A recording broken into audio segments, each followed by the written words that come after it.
Le conseil d'administration du Fonds africain de développement a approuvé un don de 12 millions de dollars pour accélérer la mise en place de la Fondation africaine de la technologie pharmaceutique au Rwanda. Ce projet vise à améliorer l'accès aux médicaments et traitements avancés en Afrique. La Fondation agira comme intermédiaire pour faciliter le partage de technologies pharmaceutiques et renforcer les capacités des entreprises locales. Ce partenariat international vise à promouvoir la production pharmaceutique africaine et bénéficie du soutien de diverses organisations dont la Banque européenne d'investissement et l'Allemagne.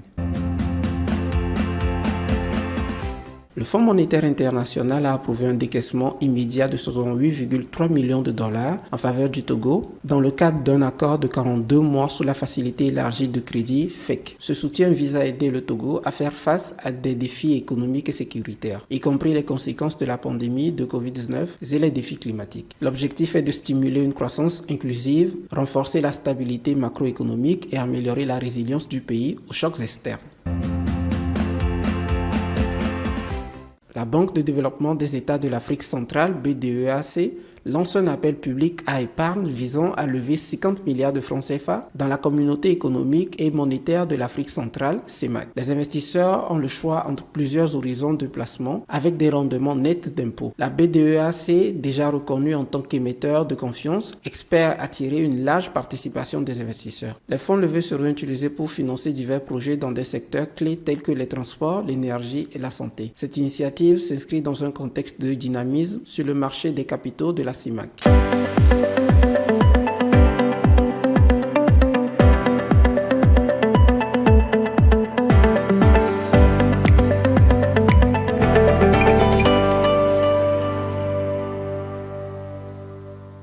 En Côte d'Ivoire, le secteur des startups connaît une croissance remarquable, passant de 2 millions à 33 millions de dollars entre 2019 et 2022. Cette évolution est soutenue par un cadre favorable à l'investissement, avec des autorités locales adoptant des lois et des stratégies pour encourager la transformation numérique du pays. Malgré ces avancées, des défis persistent, notamment en matière d'infrastructure et de développement de compétences numériques. Cependant, avec des investissements supplémentaires, le potentiel économique de ce secteur est prometteur, pouvant atteindre plus de 5,5 milliards de dollars d'ici 2025 et plus de 20 milliards de dollars d'ici 2050 selon la Banque mondiale.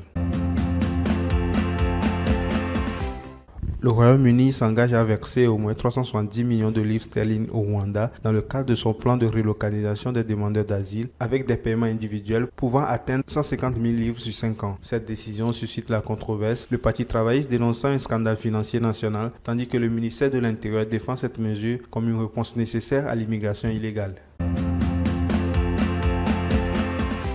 Le Sénégal devient membre du Forum des pays exportateurs de gaz, rejoignant ainsi 19 autres pays pour défendre les intérêts des principaux exportateurs de gaz naturel. Cette adhésion témoigne de l'importance croissante du Sénégal dans le secteur gazier, notamment avec le projet Grande Tortue à Meyim. Le GECF représente 70% des réserves mondiales de gaz et offre une plateforme pour anticiper les évolutions du marché du gaz naturel.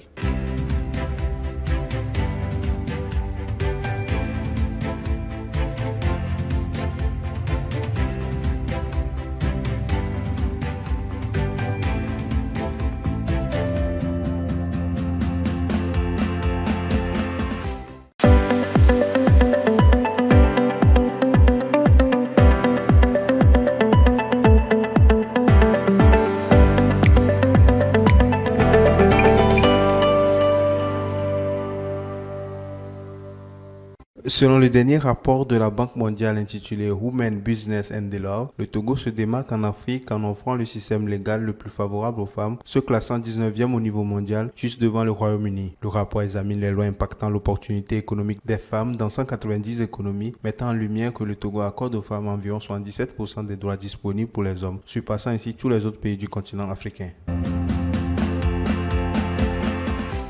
Selon l'ONU, l'Afrique fera face à un déficit de financement de 2 500 milliards de dollars d'ici 2030 pour lutter contre le changement climatique. La Commission économique des Nations Unies pour l'Afrique appelle à une réforme financière mondiale et à une refonte des évaluations de risques souverains pour aider le continent à mobiliser plus de fonds. Les pays africains, bien que faibles émetteurs de gaz à effet de serre, supportent les coûts climatiques équivalents à 5% de leur PIB annuel. Pour inverser cette tendance, la CEA propose des réformes pour accroître l'accès au financement climatique.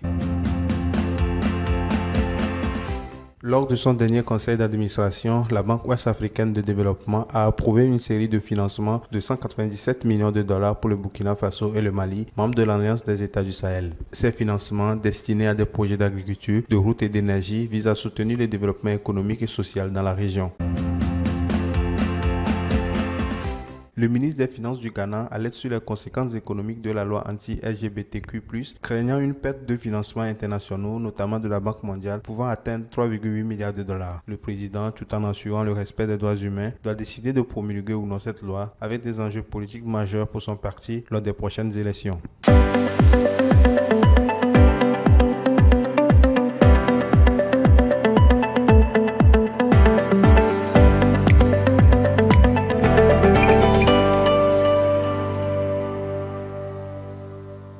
Le président sénégalais Macky Sall a annoncé la date de l'élection présidentielle pour le 24 mars, dissolvant ainsi son gouvernement. Sidiki Kaba remplace Amadou Ba en tant que Premier ministre, permettant à Ba de se concentrer sur sa campagne présidentielle. La loi controversée sur l'amnistie générale divise l'opposition, mais permet à des candidats comme Ousmane Sonko de participer. Macky Sall a confirmé qu'il quittera ses fonctions présidentielles.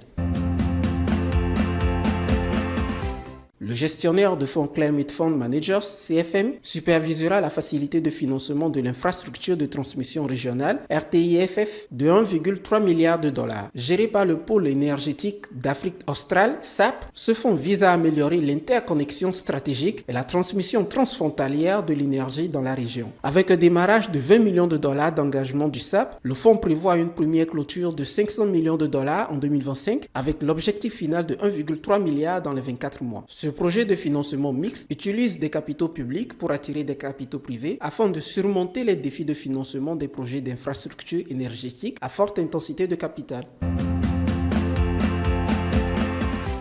L'Association togolaise des compliance officers ATECO et l'Association pour le management des risques et des assurances du Togo, AMRAT, organisent une rencontre les 9 et 10 juillet 2024 à Lomé sur la compliance et la gestion des risques. Des experts du Togo et d'autres pays de l'Union monétaire ouest-africaine, UMOA, se réuniront pour discuter de la lutte contre le blanchiment d'argent, le financement du terrorisme et d'autres aspects liés à la conformité et à la gestion des risques financiers. Des panels aborderont notamment les rôles des acteurs dans la politique LCBFT et la justice face aux infractions financières avec la participation des personnalités telles que des anciens ministres et des spécialistes de crimes financiers.